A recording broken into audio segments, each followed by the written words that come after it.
Swayam Prabha. Digital India. Educated India.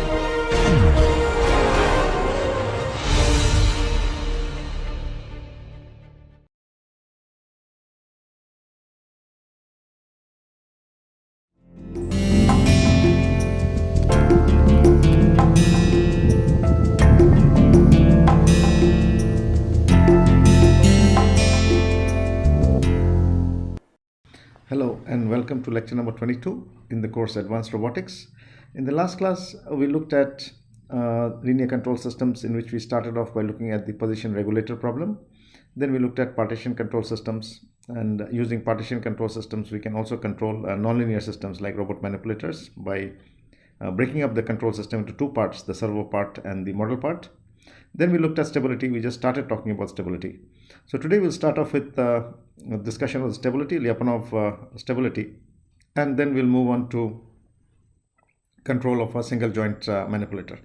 Now, something I have said in the last class is that control systems is a subject in itself. Okay, so we are just very briefly just touching upon control systems, only what very briefly is required for robotics. Okay, so by this, this by no means is complete in any way. Now, I expect that you have some background in control systems. For example, when we draw these block diagrams, how do you draw block diagrams? How do you reduce block diagrams? Okay, how do you talk about stability in terms of the Routh-Horowitz criteria? So, in case you don't have a background on that, I'll very briefly go through it. Okay, very briefly again. Now, please refer to any textbook on control systems which give a clearer indication of how, because we'll be talking about transfer function, reduction of block diagrams, coming to transfer functions, then finding stability of transfer functions. So how these things are done, please look at any textbook on control system. Very briefly, I'll give some examples. That will be enough for covering what I discuss in this class. But for more detailed discussions, please look at the textbook. Okay, in control system, you can also look at the textbook on robot dynamics and control by M. Vidyasagar. Okay, in the last class we talked about stability, and very briefly I'll start off where we left off in the last class and then we'll proceed. So we talked about stability in terms of we use this term. First is stable, okay, stable, okay, and unstable systems. Now we say that in terms of stability, let's take the example of the spring mass damper system. So you have a spring mass and a damper system. So there's a damper there, and there is a, so in this particular case, if I give it a force F, which is a disturbance, so if I give it a disturbance, okay, so let us also call it a bounded disturbance, okay, because the disturbance cannot be infinity. A bounded disturbance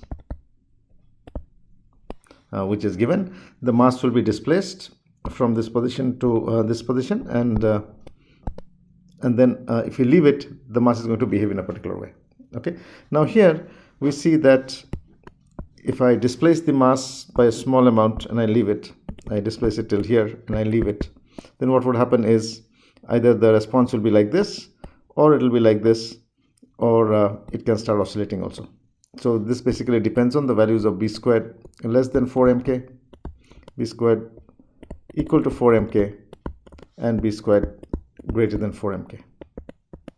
Okay. Okay. So now this is something which we talked about in the last class. Now something that we need to note very carefully here is when we look at this, the response of the system. Now when I disturb it and I leave it, I give it a small push and I leave it. Now this is going to oscillate a little bit and come like this. Now will it ever come and exactly match with the zero position again, or there is always going to be some difference there? So what I mean here, will this error become equal to 0? It will never become equal to 0. Okay, so this means that when I give it a push and I leave it, if this was my x is equal to 0, okay, this is my x is equal to 0, that's my 0 position. So will it come back to the 0 position, or it will come very near to the 0 position but not that 0 position?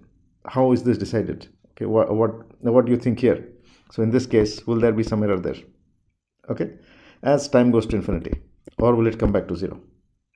Now coming back to stable, so here basically how we say, if you have a small region here and there is a system which is at x is equal to 0, and there is a small region which is there, which is sigma, and if there is a larger region around here which is maybe delta. Now if I give it a disturbance, if the system goes out from the small region, roams around like that and comes back there, comes back near x is equal to 0 but not exactly at 0, then we say the system is stable. This is something like this case. You can imagine that if I give it a force and I leave it, it will oscillate depending on the values of b squared and 4mk, and it will come back to somewhere very near 0. It will probably never come back to exactly equal to 0. So this is basically called stable. There is another term which is called asymptotically stable. So if I have a region like this is my x is equal to 0, this is an outer region. Okay. Now suppose I give a disturbance, it goes out like this, but it comes back to 0. Then this is called asymptotically stable.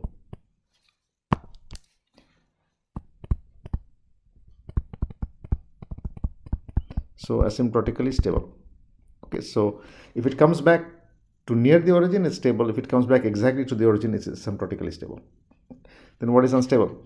Now in similar lines, if I have a small region like this and this is x is equal to 0, and if I have a region here, and if I give a disturbance, then if it goes out like this and goes out somewhere else, okay, that would mean if I draw this graph of the spring mass damper system, which is unstable, in an unstable case x, what will happen? This oscillation will start increasing, okay, and will go to infinity.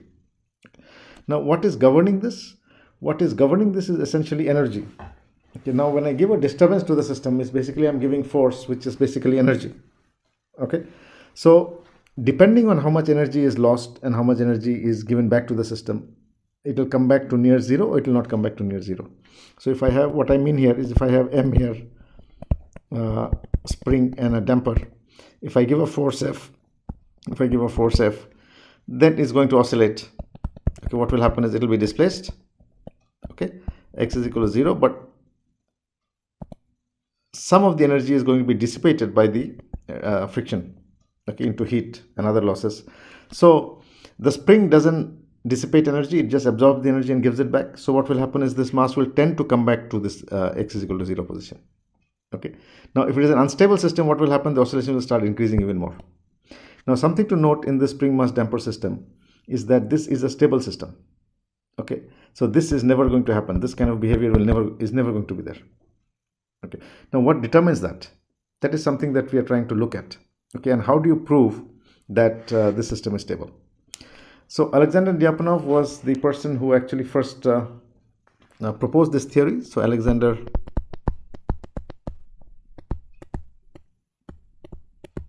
Lyapunov, very long ago, in 1896, he proposed determining the stability of a differential equation. So our equation of motion that we have been looking at is something like this. So mx double dot plus bx dot plus kx is equal to 0. So this is a differential equation, and this is what he means by determining the stability of a differential equation. Okay, so we can write the differential equation in this form. Now the other thing that we looked at is when we're talking about the spring mass damper system, how it is going to behave would depend on, first of all, the disturbance, the energy I'm giving it, and second of all is where is the energy going. If the energy is not going anywhere, okay, the energy is not being lost, so probably it will keep oscillating infinitely. But if the energy is being lost, then it will come back to near the where it started off from. Okay, so essentially we are seeing this game about stability is to do with energy. Okay. So how does this method work? So this method works like this, that we are proposing an energy function. We have to propose to prove the stability of this. Let's take this example here. I want to prove the stability of this system. The spring mass, this is MBK system. Okay, and I want to prove the stability of this system to a disturbance F. So the equation is motion is this now. Okay, now how do we proceed? We have to propose an energy function Vx such that the following properties, that has the following properties. Okay, what kind of energy do we have? We have potential energy and we have kinetic energy. So we have to propose an energy function Vx that has the following properties. Now Vx has continuous first partial derivatives, and Vx is greater than 0 for all x except at v is equal to 0, where it is equal to 0. Okay, that's the origin. So we need to propose an energy function that is made up of the potential energy and the kinetic energies. Okay, that has this property that Vx has continuous first partial derivatives, and Vx is greater than 0 for all x except at the origin where it is equal to 0. That's number one. Number two is V dot x, that is the derivative of the energy function, is less than equal to 0, where V dot x means the change in Vx along all system trajectories. So what is V dot x, or the derivative of, it means the derivative of the energy function is the change of Vx along all system trajectories, and this has to be less than equal to 0. Now when Vx is less than 0, then asymptotic stability to 0 is concluded. So we just talked about asymptotic stability. This is my asymptotic stability, that if you disturb it, it goes out, but it comes back to 0. Okay, that is the meaning of asymptotic stability. Now, so if V of x is less than 0, then asymptotic stability to 0 is concluded. Okay. Now there is also the Lassalle's theorem, which states that if for systems where V of x is equal to 0 cases, if all points where V dot x is equal to 0 tend to be unique, or first of all it tends to be unique, or there is an equilibrium point, then the system is asymptotically stable. We'll just come to this. Okay, we'll come to this as we go along.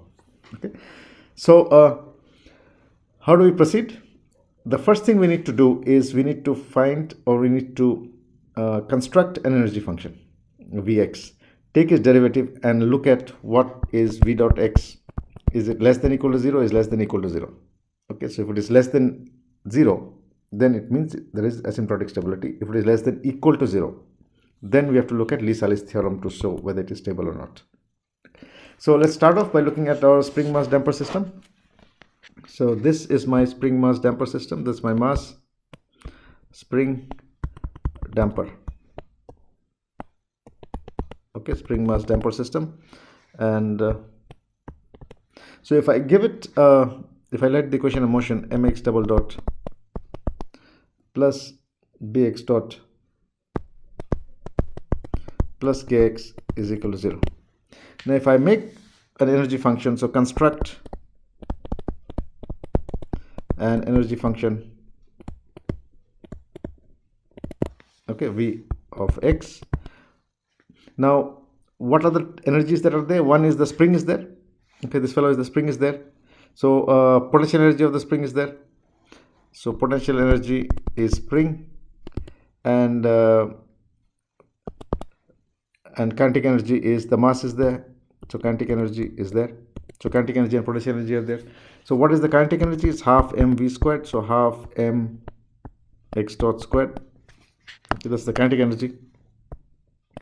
Plus there is the spring energy. What is the spring energy? Half kx squared.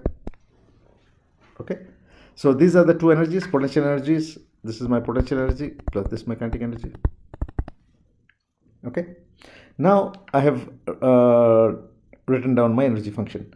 Now if I take the derivative of this V dot of x, which is equal to mx dot x double dot plus kx into x dot. Okay. Now I can, from here I can take x dot common.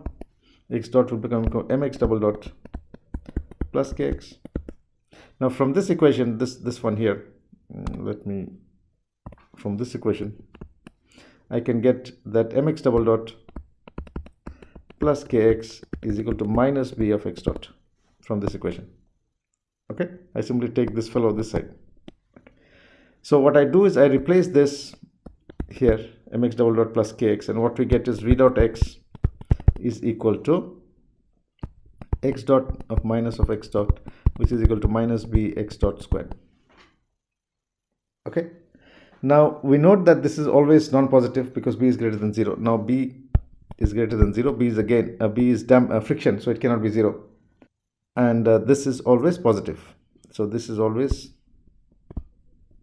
positive except at x is equal to 0. At x is equal to 0, it is 0. Okay. Now what does this indicate? This indicates that, what does this minus sign indicate? This minus indicates that energy is leaving the system.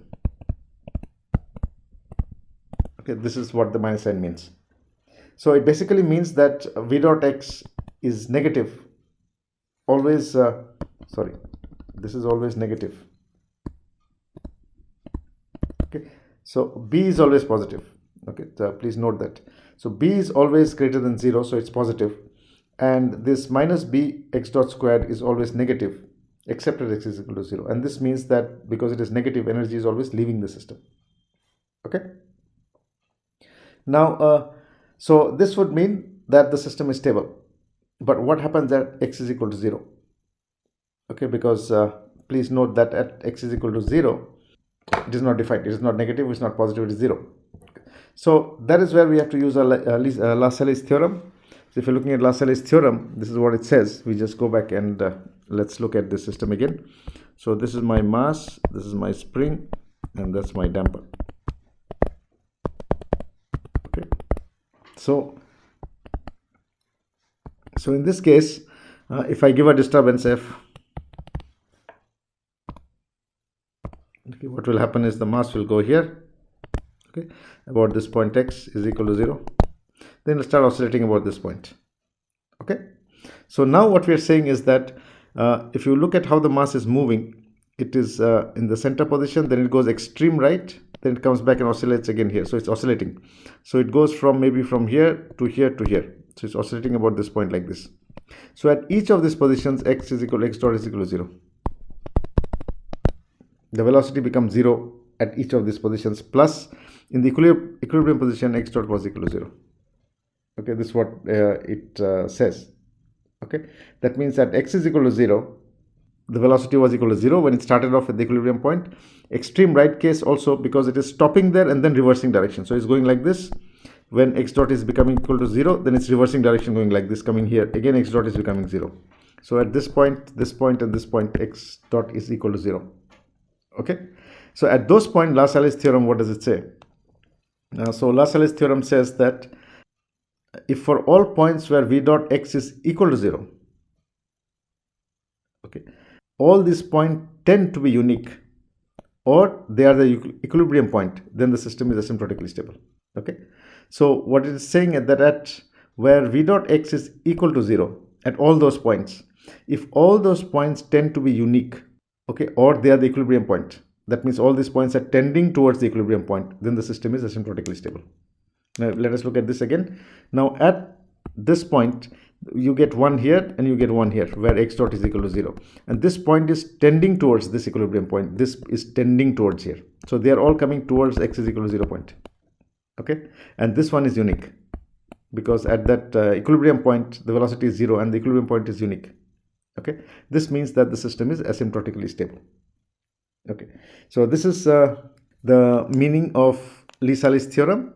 Okay, so first in terms of the Lyapunov stability theory, we have to construct a function made up of the potential energy and the kinetic energy, then take its derivative, okay, and then look at whether it is positive or it is negative.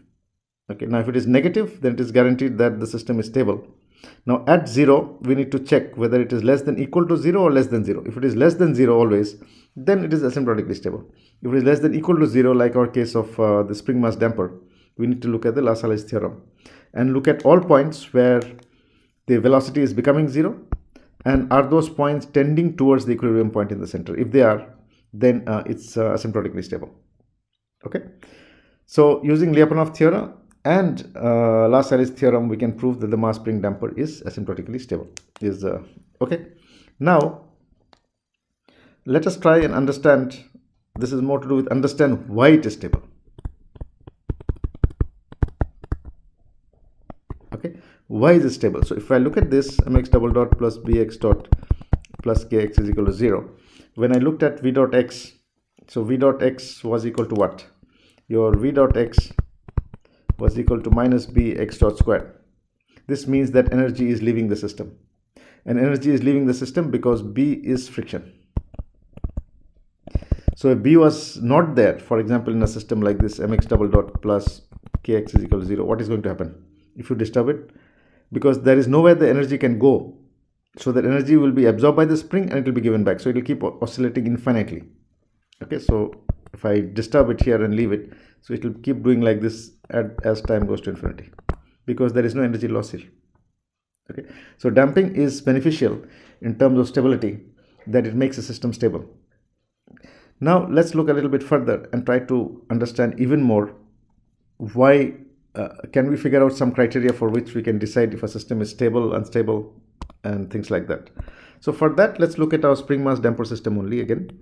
We are always referring to spring mass damper because this is the simplest and we understand this.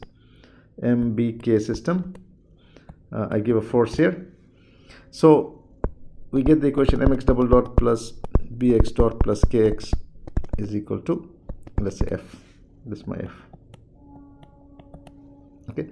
Now if I take the Laplace transform of this, then ms squared xs plus b s xs plus k into xs is equal to f of s.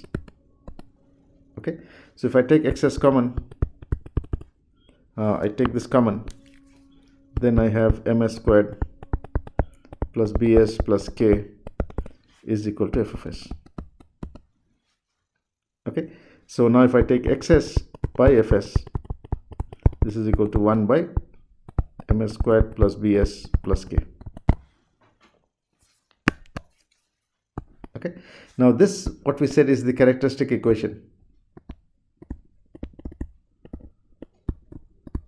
Okay, this was the characteristic equation, and this is what is called the transfer function.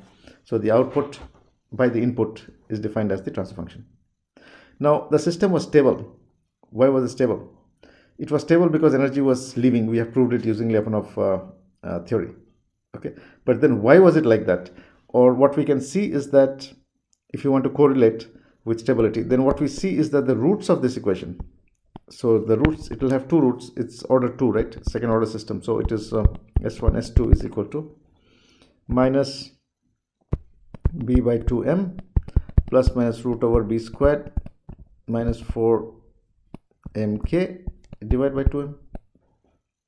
Okay, now what we see is that if the roots are negative, are in the negative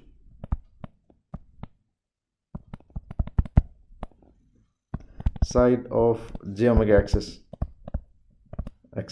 okay, then system is stable.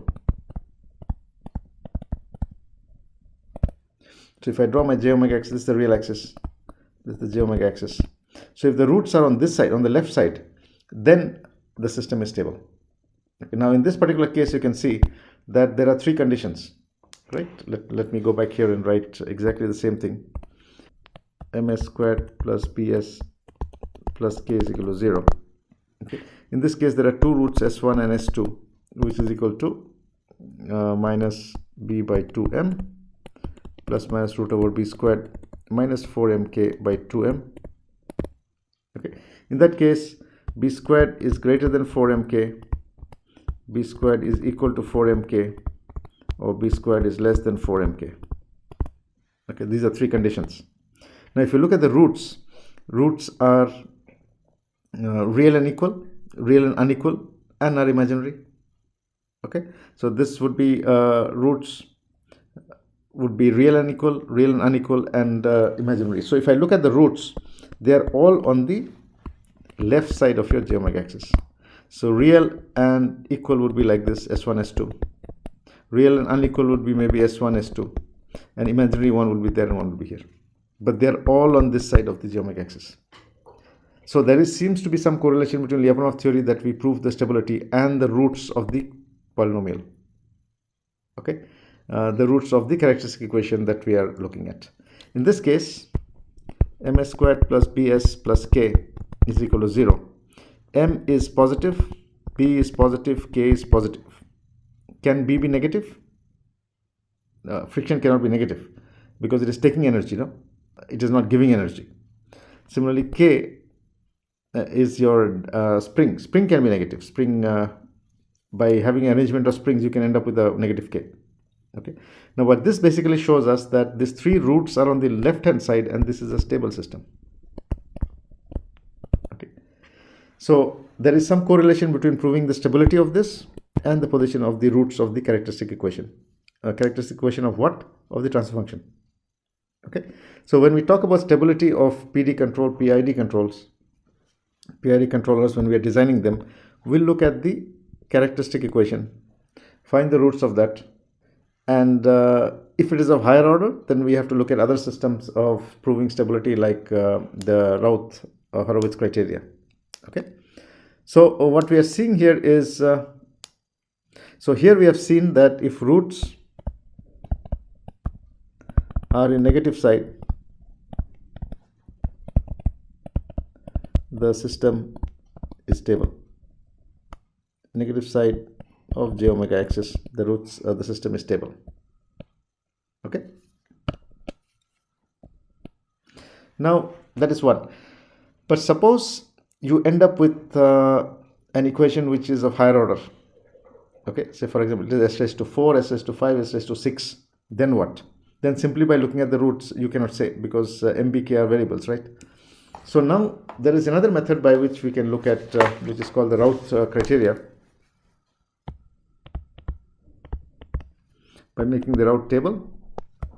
Okay, so suppose we have characteristic equation in which, so we have my characteristic equation of transfer function which is of higher order, a naught s raised to n, okay, plus a1 s raised to n minus 1 plus a2 s raised to n minus 2 plus like this up to an is equal to 0. Okay, so this is the characteristic equation of higher order. So you cannot simply find the roots and then say that which side they are on. So a simplified method for doing this is basically making a Routh table and then finding out, examining the stability. So how do we make it? The highest power comes here, the first row. So this is row 1, row 2, s minus 1. Okay, so all the alternate roots will come here in the first row. So alternate, this a naught will come here. Okay, then a2 will come, and then if there is one more, so a naught, a2, a4, like that. In the second row, this is going to become a1, a3, a5, in that order. Okay, so I hope you are understanding. The first one, whatever is this power, doesn't matter. The highest power will come to row number 1. The next highest power will come to row number 2. Okay, so in the row number 1 you take the coefficient of here, alternate coefficients, first one, then second, then fifth. Okay, so I get a naught, a2, a4 in that order. The second row will have the next one, so a1, then a3, then a5 in that order. Okay, then you start making these rows. So this is going to become Sn minus 2. So this is b1, b2, b3, then Sn minus 3. Okay, this is c1, c2, c3. So from our equation I'm going to get the first 2 rows, then I have to construct the next 2 rows. Okay, next rows until we come to s raised to 0. How do we do that? So b1 is equal to minus of a naught, a3, so a naught into a3 minus a1, a2 divided by a1. Okay, that's equal to b1. What is b2? b2 is equal to minus of, b2 is a1, a4, a1, a4 minus a naught, a5, a naught, a5 divided by a1. Okay, in that order we proceed. So we're going to compute our b1, b2, b3, then c1, c2, c3, like that, in that order. Okay, now the Routh criteria says that in the first row, that means after I complete the table, in this row, if there is no change in sign, that means all the roots are in the negative of the j omega axis. So it says no change in sign, then roots are in negative of j omega axis. Okay, now if there is a change in sign, then how many changes of sign are there? It would mean that many roots are on the right side of the j omega axis, and this is one no change of sign, and total number of change of sign equals number of roots on the right of j omega axis. Okay, so if there is no change of sign, it means that there is no root. Roots are all in the negative of j omega axis, which means that system is stable. Now, if there are changes of sign, then the total number of changes of sign would mean that that many roots are on the right of the j omega axis. Okay, so if you have a higher order polynomial in the case of a characteristic equation, then what we do is, because factorizing is difficult, so what we do is we simply construct the route table and then proceed to find stability of the system. Okay, now let's take a very simple example of the route table, because we'll be using this when we come to PID controllers. Okay, so very simple example of route table.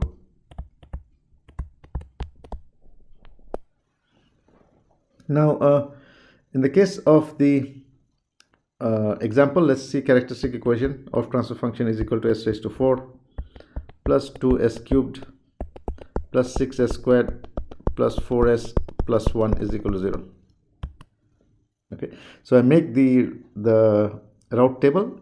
First becomes s raised to 4, there's the highest power, then s raised to 3, then I make s raised to 2, and then s raised to 1. So the highest is power that I write is my 1 here, so 1, 6, so it is 1, 6, and then 1 again.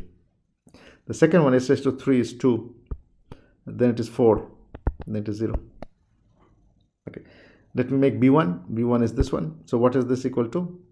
So b1 is equal to minus of 1 into 4 minus 2 into 6 divided by 2, which is equal to 4. Okay, so b was equal to 4. So similarly I can find for this becomes 1, this is 3.5, and this is 0. Okay, so this is my route table. Now we look at the first column of the route table, that is this one, and we see that there is no change in sign. Okay, this means system is stable as no roots on right of j omega axis. Okay, so this is how we find the stability of a system when this is greater than 2, when s is higher than 2. If it is 2 and all these are positive, your system is stable, you don't have to worry. If it is s raised to 3, s raised to 4, s raised to 5 or higher, then we need to look at the route table. Okay, so this is one very basic, some of you would have studied this who have studied control systems. Okay, how to make block diagrams, how to reduce block diagrams, what is the route table, what is the root locus. Okay, so very briefly I'm just going through it before we go on to the design of our PD and PID control systems. Now block diagram reduction, or block diagram reduction rather. So when you're given a closed loop control system, we need to find the transfer function. Okay, so as you can see here is we are required to find the transfer function, and the denominator of the transfer function is your characteristic equation, which we need to examine to look at things like stability. Okay, so in order to do that, I need to find the transfer function. Now transfer function of the block diagram, which is given like this. So block diagram reduction, this is again looking at it very briefly. For more details, please refer to any control system textbook. Okay, so this is my basic block diagram that we have. Then input here, this is the forward transfer function, which is called GS. This is plus, that's minus. This is HS, and so my input to output is IS, my input, the output is OS, which is my output. Okay, so this is going in the forward path, this is the back, the feedback control system. Okay, now in terms, if I want to find the relation between, what I want is the transfer function, so I want OS by IS. Okay, then I look at the characteristic equation and then look at stability. So in order to do that, when I'm given a control system, this is a very simple case, I need to reduce the block diagram. That is, I need to bring it to a form which is simply like this. I have IS here, that's my block, that's my transfer function combined, and this is my output OS. Okay, so this is this one. So I need to bring it to this form. And how do I do that now? Okay. So how do we do that is, if there are blocks in the same line, suppose I have one more block here, then you can simply multiply these two. Okay. If there is a block which is like this in the forward loop and one in the backward loop, then what I do is I write my equation. What is OS? OS is the output. What is OS equal to? What is happening in the summing block? Summing block IS is coming in from here, and HS into OS is coming. So HS into OS is there because OS was here. OS is coming here. So HS into OS is coming here. So in the summing block, it is becoming IS minus. So IS minus HS into OS. And this is getting multiplied by GS. And is going out as OS. So here this OS is equal to IS minus HSOS, which is coming here. This is going here. Okay, getting multiplied by GS. So this part is going here. This is getting multiplied by GS, and then this is coming out as OS. That's the output. Okay, so now if I take the OS on one side, so you have OS, and I take OS here, is there. So it is, I take it on the right hand side. So OS plus this other one is there, HS OS into GS, and what is remaining is GS into IS. Okay, so if I take OS common here, then OS I take common 1 plus GS is equal to GS into IS. Okay, so output by input, if I say now output by input is equal to GS 1 plus GS. Okay, so I take this thing on denominator there, so it is GS by 1 plus GS. Now this is my characteristic equation. So I've reduced this by using this formula, OS by HS. This is my transfer function, and that is my characteristic equation. So now I can study the roots of this equation, or by using Raoult criteria, and figure out whether the system is stable, unstable, things like that. Okay, so this is called block diagram reduction, and just some time back we had looked at the Raoult table.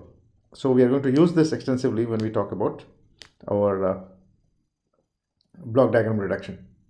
Now something again, we have seen that in the case of a robot manipulator. Okay, so I have a robot manipulator which is here, and I've said this repeatedly many times in this course, that this is a non-linear dynamic system, okay, which means that the velocities move like this, forces move like that, which basically means that every link affects the other link. So if I look at the control system of this, so that's my tau. Okay, so if I look at the control system of this, it will come out something like this. So there is maybe a controller block, there is a disturbance which is coming in. This is my robot manipulator, this is my controller, this plus minus, and there's a feedback which is going like this. This means that this is a two input system. This is output, this is input, this is disturbance now, this is tau, this is disturbance. So this is actually a two input system now. Okay, so in the previous case we had looked at a one input one output. That was this one. There was single input single output. In the case of a robot manipulator, there are actually two inputs and there is one output. Okay, now so how do we find the transfer function of this? Now we find the transfer function of two inputs block diagram reduction by using what we call so what we do is so reduction of transfer function of two input system, like a robot manipulator which is here. Okay, how do we do that? We use superposition. Okay, so there are two inputs. In two inputs you have IS and you have disturbance tau. Okay, so what we do is we have two inputs. In this superposition, what we do, we find transfer function for one input at a time, assuming the other input is 0. Okay, so in this case what we'll do is we're going to find the transfer function. So the total transfer function will be the transfer function TF, assuming IS is equal to 0, okay, plus the transfer function assuming tau is equal to 0. I hope you can understand what I've written here. So if IS is equal to 0, then my transfer function is OS output by input, which is tau now, tau S, okay, because IS is 0 now. Now the second one is when tau is equal to 0, the input disturbance is equal to 0, then output is OS by the input IS. So these are two different transfer functions, and we add them by superposition. This is how you find transfer function, combined transfer function for a case like this where there are two inputs on the system. Okay, we simply find this by using superposition. Okay, so with this much it is enough for us to proceed. So let us proceed in what we were talking about, the control of a single joint manipulator system. Okay, so this is our single joint manipulator system in which we are trying to design a PD controller. Okay, so including the actuator dynamics. So let us look at control of a single joint. So I have, let me draw. So we have a motor, encoder, gear, plus there is the torques which are coming, which is the disturbance. Okay, and how am I controlling them? I have some kind of a controller. Okay, it can also be called a compensator. Now my input is the reference trajectory I'm giving to the controller. So that is my input, is the reference trajectory where I want the link to go. This is control of a single joint. Please note that there will be independent joint control, so there will be one controller for each joint. Okay, now in this case I'm giving the reference input as a trajectory. This is my controller. Okay, the motor has a power amplifier, okay, just to amplify the power, that means increase the current so motor can move. This is my disturbance which is coming, this is the torque which is coming from there. This is the plant, which is the robot link. Robot link is what? There is a motor, there is a gear. Okay, no, there's a motor there. Let's say there's a motor, the gear, torque, there's a gear here. Okay, and this is my output. In the feedback there is a sensor, and this is my closed loop control system. Okay, so look at the various elements which are here. Let's go a little slow so that you understand how the control system design is done. So this figure on the top shows the links connected by joints. Each joint is actuated by a motor, encoder, and a gear, and the motor is actuated by a controller. Okay, that is, the reference input is given to the controller gives the reference input to the motor. Okay, the compensator gives output voltage. The voltage is amplified, that means the current is increased, and then it is given to the motor. Now the torque, that is the dynamics torque, which is coming from here. So tau is equal to, let's say, dq q double dot plus c q q dot plus gq. Okay, is coming here. Okay, that is the which is coming as the disturbance. So when the controller is trying to move the link in one direction, the dynamic torque is actually disturbing it. Okay, and then both of this combined, they go to the robot link. The robot link moves, there is a feedback sensor which comes back, gives feedback, and this comes back to the controller. So this is the actual control system diagram. Now a couple of things to note here. Number one is that there is two inputs. What are the two inputs? One is the reference trajectory here, the other one is the disturbance. Okay, there is one output. Okay, so we need to design a controller. So I need to design a controller, so which can be a PD controller or a PID controller, which is going to come here now. Okay, so we need to find the transfer function, the total transfer function, look at the characteristic equation of that transfer function, then decide things like stability and what will be the gains. Is a PD controller always stable? Can it become unstable? Okay, so we'll find that PD controllers are always stable. Okay, but they have something called a steady state error, whereas PID controllers are better, but they can become unstable. Okay, so there's a trade-off between PD control and PID control in terms of stability and the gains you can put. But this is our total control structure. Now, this equation, when we studied dynamics, we saw is a nonlinear coupled differential equation. Okay, so it basically means that you cannot compute that. If you want to compute the disturbance and then take corrective action, it will be next to impossible or very, very difficult, because for a 10 degree of freedom system or even a 6 degree of freedom robot, this will take a lot of time. And this is not a constant disturbance, it is changing with time. Okay, depending on which direction you're going, what are your accelerations. Okay, so this is what makes robot control very, very difficult. So this is a time varying disturbance.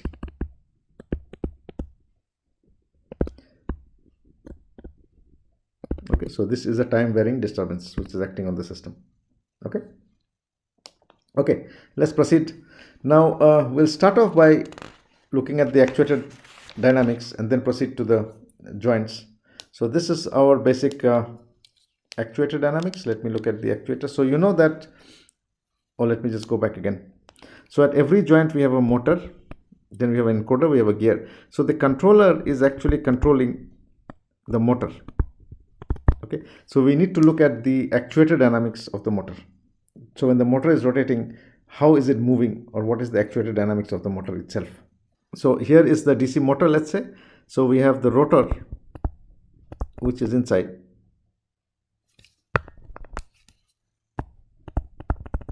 And we have the poles, which are at the stator. So you know how DC motor works.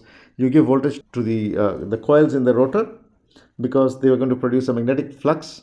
The magnetic flux of the rotor is going to interact with the magnetic flux of the stator, and the resultant moment will come on the rotor, which is going to make it rotate. Okay, so we know that the torque produced by a motor, tau m, is equal to motor constant Ki into phi into Ia. So phi is the magnetic flux, I is the current in the armature. Okay. What are we trying to do? We are finding the dynamics of a actuator, of the motor itself.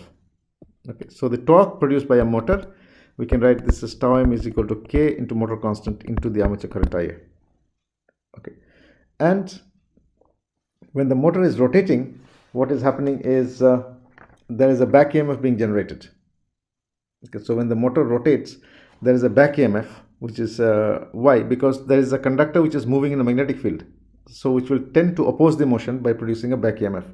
So V back is equal to, again, K2 into phi into W is the angular velocity of the, so this is K back into d theta m by dt, or can be written as KB into W.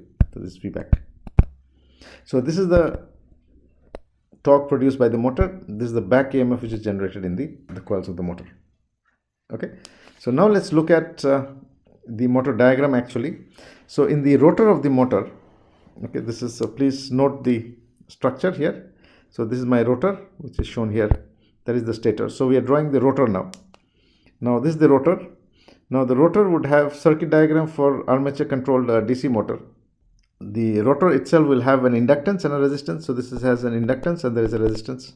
This is my input which I am giving to the motor, voltage Vt. There is a back EMF which is being produced, which is my Vb. So the total voltage which is acting here is Vt minus Vb. Okay, so that's the total voltage, which is so, and this produces what? This produces a current Ia. This is my armature current Ia. Okay, so I'm giving an input voltage Vt. There is a back EMF voltage which is opposing it, which is Vb. So the total effective voltage in the circuit is Vt minus Vb. Sorry, not Vt, V minus Vb. And what is this doing? This is producing a current in the armature, which is Ia. So if I write the equation, okay, by Kirchhoff's law, then what will be the equation? So the Vb minus V minus Vb is equal to L di by dt plus R of Ia. That is this equation. Okay, so there is a effective voltage is Vb, V minus Vb. What is the current which is going? It is Ia. This Ia is flowing in the inductor, which is equal to L dia by dt. Okay, and this is R into Ia. So this plus this is equal to that. Okay, now The motor rotates, produces a torque tau m, and because of this torque the motor is rotating and motor angle is theta m. Okay, so this is one equation. The second equation is tau m, the motor torque which is produced. Tau m is equal to km into Ia. So km is the motor constant, km is equal to motor constant. Okay, so more the current, more will be the torque. So the torque is directly proportional to armature current, and the proportionality constant is km. Okay, and you have the back, this one Vb, which was equal to back EMF into omega. Okay, so we know what is the input voltage, we know what is the back EMF, and this is my equation of the current in the armature. Okay, and this is the torque being produced by the motor. Okay, next let's look at the model of, so we have one equation here, this is one equation. Okay, this is one equation I have here. Okay, now let's look at a lump model of a single link with an actuator and gear. This is something I had drawn some time back. So we have a motor, the motor output is going to a gear. Okay, and this is the gear.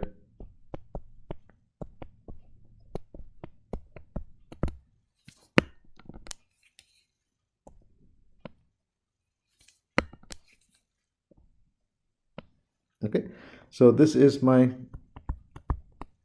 J is the inertia of my Jm, and Jl is there. Okay, and there's a gear in between. So there's a gear ratio which is, let's call this R. Okay, this is producing a tau m, this is theta m, this is tau L, and there is a theta L. Okay, and there's a gear ratio R. So we can write in terms of the gear ratio, R is the gear ratio. Okay, now when I'm looking the torque balance equation, torque, then Jm, sorry, this is not Jm, it is Jm. Sorry, it's not Jm, it's J motor. Okay, so Jm into theta double dot, so this Jm into theta m double dot, okay, plus Bm, Bm is here, the Bm plus theta m dot is equal to the torque being produced tau m minus tau L by R. Okay, so the torque that is being produced by a motor is getting has to overcome the friction, and it goes on the other side, and it is used to move the link. So tau m minus tau L by R. So this is the other equation. Now what is tau m equal to? What is this motor that is torque that is being generated? We saw the motor torque is equal to Km into Ia, the armature current. Tau m is equal to Km into Ia. Okay, so I put this in here, and this is what I get, Km into Ia minus IL.